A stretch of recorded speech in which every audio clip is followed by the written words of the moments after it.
पंजाब को ईरान से कुछ ही दूर स्थित ताजिकिस्तान बैन कर चुका है।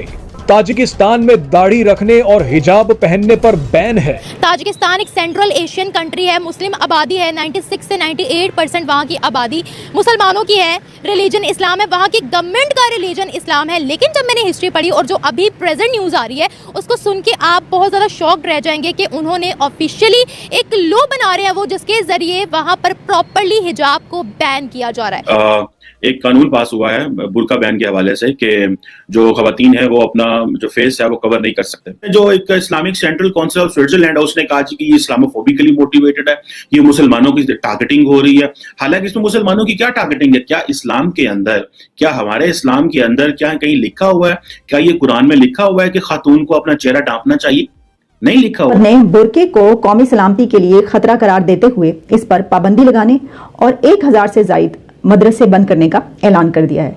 2007 में ही वैसे इन सब चीज़ों पर अनऑफिशियली काम करना स्टार्ट कर दिया गया था कि वहाँ पर कोई औरत हिजाब नहीं पहनेगी, मुस्लिम मर्द वहाँ पर दाढ़ी नहीं रखेंगे, और मुख्तलिफ किस्म के इंस्टीट्यूट्स को भी वहाँ पर तनबीह की गई थी। वहाँ उनको बताया गया था कि कोई औरत अगर आपको हिजाब में नजर आए तो उसको जॉब नहीं दी जाएगी। ये जनाब बड़ी गलत बात है और ये मुस्लिम कंट्री है, हम खुद मुस्लिम है, और लिहाजा हमारा जो मुस्लिम ममालिक है पाकिस्तान और इसका मीडिया बिल्कुल खामोश है।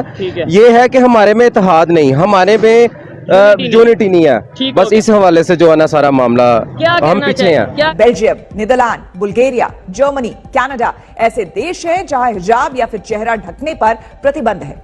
अगर मुस्लिम देशों की बात की जाए तो सीरिया और इजिप्ट ऐसे देशों के विश्वविद्यालयों में पूरा चेहरा इस्लाम है। लेकिन जब मैंने हिस्ट्री पढ़ी और जो अभी प्रेजेंट न्यूज़ आ रही है उसको सुन के आप बहुत ज़्यादा शॉक्ड रह जाएंगे कि उन्होंने ऑफिशियली एक लॉ बना रहे हैं वो, जिसके ज़रिए वहाँ पर प्रॉपरली हिजाब को बैन किया जा रहा है। 2007 में ही वैसे इन सब चीज़ों पर अनऑफिशियली काम करना स्टार्ट कर दिया गया था कि वहाँ पर कोई औरत हिजाब नहीं पहनेगी, मुस्लिम मर्द वहाँ पर दाढ़ी नहीं रखेंगे, और मुख्तलिफ किस्म के इंस्टीट्यूट्स को भी वहाँ पर तनबीह की गई थी। वहाँ उनको बताया गया था कि कोई औरत अगर आपको हिजाब में नजर आए तो उसको जॉब नहीं दी जाएगी।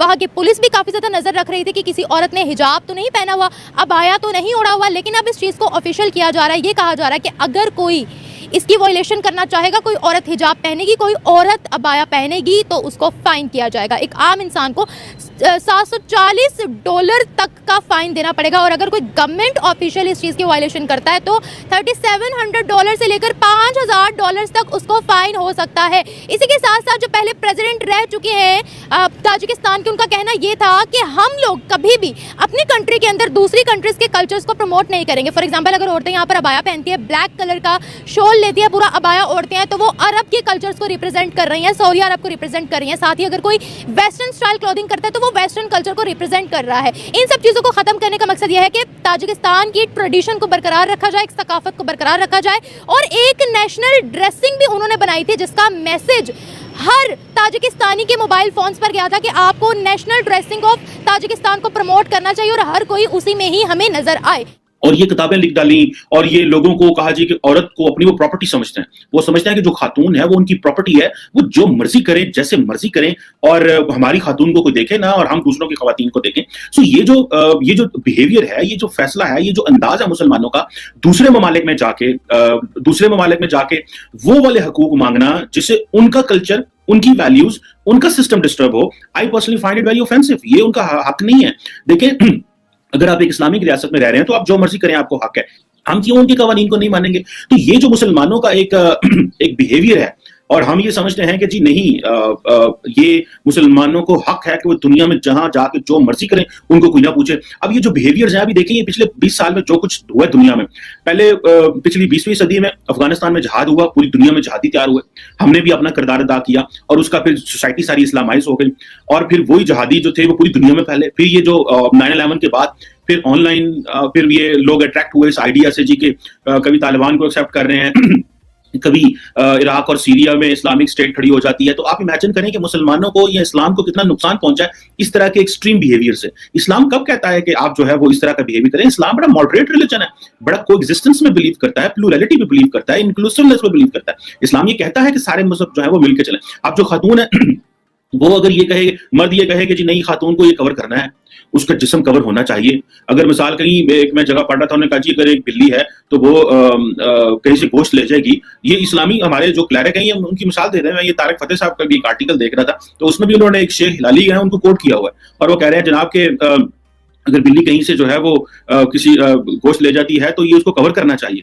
तो मतलब ये है कि ये सोसाइटी इस हद तक नीचे गिर चुके हैं हम लोग, या ये मुआशरा या जो कम्युनिटी है इस हद तक नीचे गिर चुकी है कि हम अगर एक खातून अगर वो आपके बकौल अब उस अपने हिसाब से वो प्रॉपर्ली ड्रेस है, जिस तरह के भी उन्होंने कपड़े पहने हुए हैं, तो ये उनका कसूर है। जो बंदा देखेगा उसका हक है कि उनको ऊपर हमला करे। मतलब ये कोई इंसानियत है? क्या आपको अल्लाह ताला ने, या कोई भी आपका खुदा हो, आप ईसाई हो, यहूदी हो, हिंदू हो, सिख हो, मुसलमान हो, क्या आपको अल्लाह ताला ये कहता है कि अगर कहीं पे जो है इस तरह का अगर किसी ने कपड़े पहने तो आप उन पे हमला कर दे? या कि अगर किसी ने पहना तो उनकी चॉइस की रिस्पेक्ट की जाए, उनको ऑनर करें उनकी चॉइस को।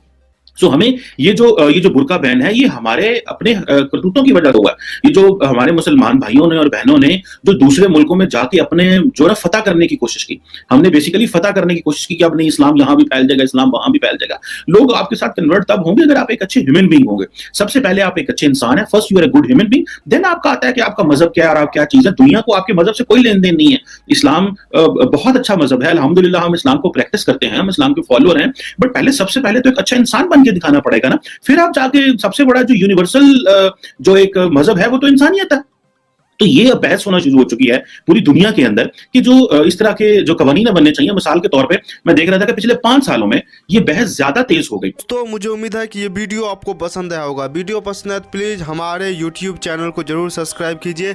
इसी प्रकार का भविष्य में वीडियो देखने के लिए चैनल को सब्सक्राइब कीजिए। हमारे इस YouTube चैनल पे आपको इससे भी ज़्यादा इंटरेस्टिंग वीडियो भविष्य में देखने को मिलता रहेगा। तो प्लीज़ हमारे YouTube चैनल सोच टाइम्स को सब्सक्राइब कीजिए, वीडियो को लाइक कीजिए, इस वीडियो को अपने दोस्तों के साथ जरूर शेयर कीजिए। नमस्कार, फिर मिलेंगे अगले